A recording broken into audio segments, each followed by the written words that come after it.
What's up, guys? Welcome back to the channel. In today's video, we're going to be discussing Sean O'Malley versus Marlon Chito Vera at UFC 299 and how this fight could end up being a complete catastrophe for the UFC. This is an incredible fight, though. This is a really good fight. I'm super excited for it. Of course, Chito Vera doesn't really deserve a title shot right now over the likes of Corey Sandhagen, Merab Dvalishvili, but there's backstory, right? It's still an incredible card. So many fights, top to bottom, bottom to top. It's an incredible card.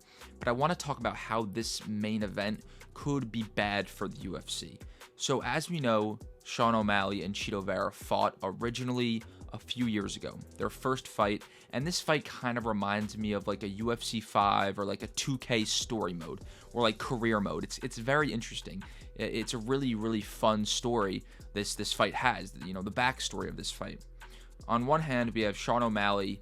This is regards to the first fight. Sean O'Malley's on the come up. He's this guy who's pretty young, he's flashy, got the rainbow hair. The UFC sees some potential in him.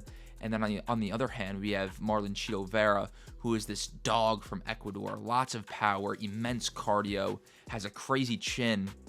And then Marlon Chito Vera goes out there and not dominates. I don't know why I said that. That's just not true. He goes out there and he knocks out Sean O'Malley. But, of course, Sean O'Malley doesn't think that's a true win because the nerve issue he had in his leg. Chito Vera was chopping the legs down of Sean O'Malley, and he eventually was flash finished by nasty ground and pound elbows. And now, you know, the scene kind of switched on its head. Now, in current day, Sean O'Malley, that superstar that the UFC wanted, climbed up the rankings, beat a Piotr Jan, which I didn't think he won, but he beat a Piotr Jan, went on and knocked out one of the greatest bantamweights in all time in Aljamain Sterling. Now, this rainbow hair megastar that the UFC want is now the champion of the bantamweights, right?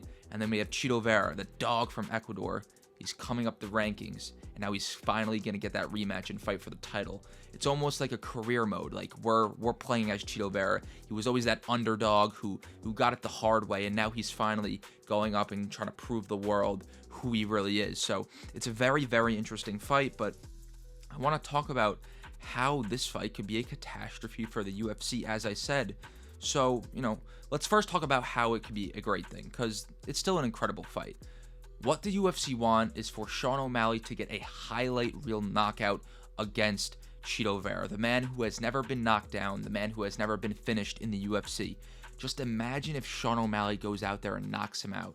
You know, that would be simply incredible. The UFC is, you know, on top of the world. Sean O'Malley is finally becoming that mega star that they really want. Maybe down the line, they do Sean O'Malley versus Ilia Topuria for the featherweight title in Madrid. I mean, that's what the UFC wants, and that would be absolutely incredible because Sean O'Malley would finally become that superstar, and he would get that mega fight with an Ilia Topuria, who is also a mega star, as we know. However, if that doesn't happen, we're kind of in a pickle. Say Sean O'Malley still goes out there and wins, but in my opinion, if he were to win, I'd think he'd win by decision in somewhat of a boring decision. Say O'Malley goes out there and wins a boring decision. It's kind of weird because a lot of the people that were like, he didn't really deserve this spot in the first place, okay, he gets a boring fight. People are going to be mad. The Aiden Ross, Nelk Boy, Happy Dad Hat, Aiden Ross, Sneeko community, that awful MMA community. You guys know exactly what I'm talking about. They're gonna kind of lose interest in Sean O'Malley just a little bit because, you know, boring fights, they're not gonna like it because they're casuals. They don't really know what they're watching, so they're gonna be like, boring. That Sean O'Malley didn't get a knockout, blah blah. The UFC don't want that. That's what the UFC is aiming. They're aiming at that community, the younger community, the Happy Dad, Aiden Ross, Sneeko, Nelk Boy community, because that's the community that they need. That's the community that Sean O'Malley, you know, appeals to. Say he goes out there and gets a boring decision, that community of casuals is slowly gonna drift their attention away. Now, he might not lose full, you know, attention from that community, Sean O'Malley that is, but you know exactly what I mean. The eyes won't be there as much as they were after the Aljamain Sterling fight. That's one thing. Then say Sean O'Malley, you know, wins a boring decision. Who does he fight next? Does he fight a Merab Dvalishvili? Does he fight a Corey Sandhagen? I feel like a lot of those casuals in that community don't really want to see Merab fight, you know? So say they see a Sean O'Malley versus Merab fight. They're like, he just had a boring fight. Now he's fighting a boring fighter in Merab. You know, those eyes won't be there as much as they were. Now, this is where it gets really bad for the UFC, right? What if Marlon Chito Vera wins? What if Marlon Chito Vera wins? I mean, what is the UFC going to do? Of course, Sean O'Malley's going to lose those eyes that he once had. People are going to leave him. That happy dad, sneako, bullshit community that I don't even want to talk about will slowly drift away from him. Chito Vera somehow wins this fight. What do they do next? What do they do next? Say Chito Vera wins by knockout, because I think that's the way he wins. Do they give a Sean O'Malley an immediate rematch because they want him to become this megastar? You know, that's very interesting to me, because that would get the hardcore fans really, really mad if Sean O'Malley got an immediate rematch. It would, you know, appeal to the casual community, sure, but the hardcores know that makes absolutely no sense. And I wouldn't be too surprised if the UFC just gives Sean O'Malley an immediate rematch, right? It makes no sense. Then, as, you know, a hardcore, and I guess you guys watching are probably, you know, a part of the hardcore community, we're kind of left with Merab and Corey Sandhagen, you know, not fighting for the title. Those guys arguably deserved it more than Sean O'Malley in the first place, and now they have to wait longer for this dumb rematch or trilogy fight, I guess you could say. So it makes no sense.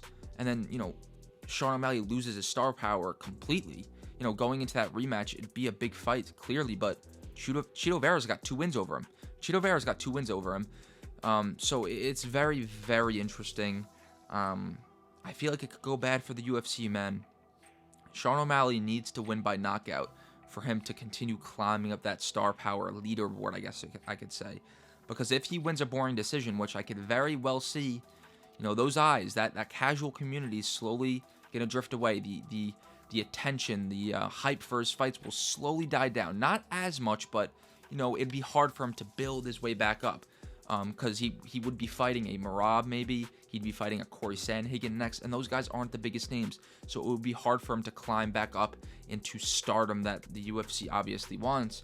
And then don't get me started on if Chito Vera wins. If Chito Vera wins, I don't even know. If the UFC gives Sean O'Malley that immediate rematch, that would be absolutely ridiculous. The hardcores would be pissed. And say Sean O'Malley gets knocked out, you know, that casual community is not going to want to watch as much as they did, and he's going to lose some stardom. So it would just be very, very weird. Sorry if this video is kind of all over the place. I kind of just spewed out my thoughts. I hope you kind of understand where I'm going. All in all, if Sean O'Malley doesn't get a knockout finish, we're going to be kind of wondering and thinking a lot of things. That's kind of what I'm going to leave it at. I appreciate you guys watching. My predictions for O'Malley and Chito Vera will come out probably tomorrow, and then my full card predictions maybe the day after. I gotta see though, because I'm going home, so it might be trouble. I might only be able to do the main card predictions, so, you know, we'll see. I appreciate you guys watching. Let me know what you think. Subscribe for more. Let's go.